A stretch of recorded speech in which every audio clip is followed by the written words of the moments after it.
Hamburgo meno muziejuje atidaryta paroda Blizgučiai. Isol – kūno pozityvumo čempionė. Jaunų žmonių gyvenimas Amsterdame. Portugalijos Meliceiros istorija susitinka su turizmu. Vandens someljė, profesionalo meistriškumas ar trumpalaikė mada. Įdomiausios istorijos iš visos Europos laidoje Euromax. Lietuvos futbolo A lygoje dėl išlikimo kovojanti Alytaus Dainava kaunasi dėl kiekvieno taško. Dzūkijos ekipos artimiausiame ture laukia išvyka į Kauno rajoną ir mūšį su čempionų titulo siekiančia Hegelman komanda. Ar pavyks Dainavai išplėšti pergalę? Stebėkite rungtynes sekmadienį 18 val. Tiesiogiai per LRT+.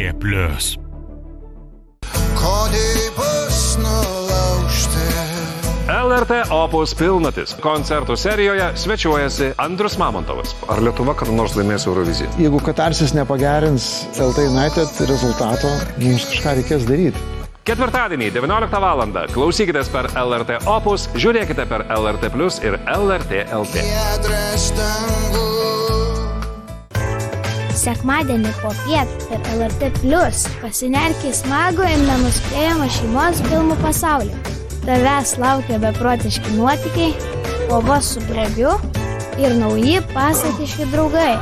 Žiūrėk kartu su visa šeima. Sekmadienį popiet per LRT Plus.